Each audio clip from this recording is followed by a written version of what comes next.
মানুষ পায়ে জুতা পরে হাঁটাচলা করবে, সেটাই স্বাভাবিক। তবে দৃশ্যে যাকে দেখা যাচ্ছে তিনি হাতে জুতা পরে এভাবেই চলাচল করেন। দূর থেকে দেখে মনে হতে পারে ছোট্ট কোনো বাচ্চা হামাগুড়ি দিয়ে যাচ্ছে। আসলে সে ছোট্ট কোনো বাচ্চা নয়, তার নাম বিথি আক্তার। বয়স ৩৬ বছর। কোমরের নিচ থেকে দুপা ঠিকমতো কাজ করে না, তাই পায়ের উপর ভর দিয়ে হাঁটতে পারেন না। জানা যায় ৮ ভাই বোনের মধ্যে বিথি সবার ছোট। ১৭ বছর আগে বাবার ইচ্ছে মতে বিয়েও করেন। ৩ মাস টিকেছিল সে সংসার।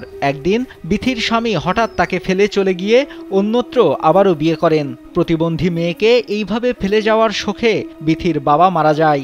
এরপরই অন্ধকারের ছায়া নেমে আসে বিথির জীবনে। জীবনকে উপভোগ করার সব আয়োজনকে একটি নিশ্চিন্ত কমিউনিটি লিভিং নিশ্চিত করছে রূপায়ণ সিটি উত্তরা। জামালপুরের ইসলামপুর পৌরসভার পলবান্ধা উজানপাড়ার মৃত বরাত সর্দারের ছোট মেয়ে বিথি আক্তার বাবার মৃত্যুর পর থেকে বৃদ্ধা মাকে নিয়ে জীবন বাজি রেখে ঘাত প্রতিঘাত সহ্য করে এভাবেই নেমে পড়েন জীবনযুদ্ধে।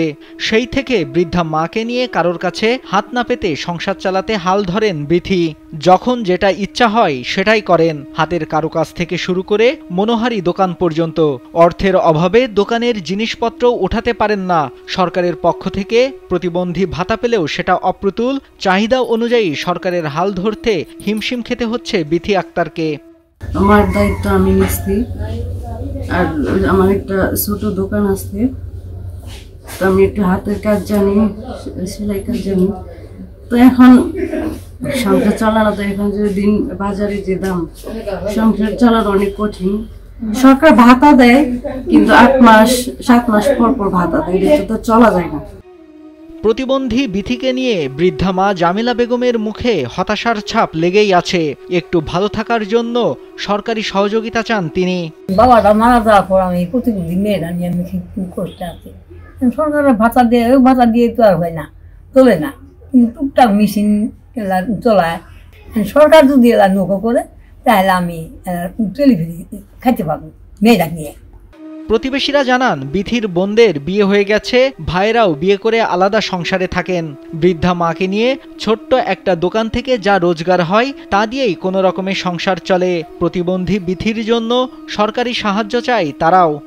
বাইরে তো যার যার সংসার চাইতে নিয়ে ব্যস্ত থাকে, উপরে একটা দোকান দিয়ে এই দোকানটাই যাই কিছু পেঁচা কিনা হয়, ওইটার ইনকাম দিয়ে ওরা 2 মাস কোনো রকম আর কি কষ্ট সংসার চলে যেতেছে।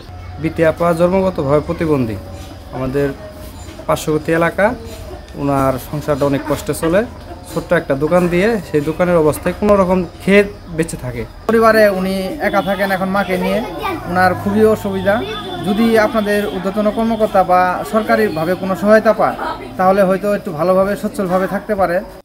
উপজেলা নির্বাহী কর্মকর্তা মোহাম্মদ তহিদুর রহমান বলেন, তার জন্য সমাজসেবা অফিস থেকে প্রতিবন্ধী ভাতার ব্যবস্থা করা হয়েছে। পাশাপাশি সমাজসেবা অফিসে ক্ষুদ্র ঋণের আবেদন করলে সুদমুক্ত সরকারি ঋণের ব্যবস্থা করা হবে।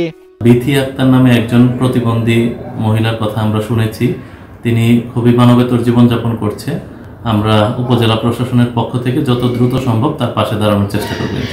শুধু সরকারি সাহায্য না, সমাজের বিত্তবানদেরও বিথিকে সহযোগিতায় এগিয়ে আসার আহ্বান জানান স্থানীয়রা।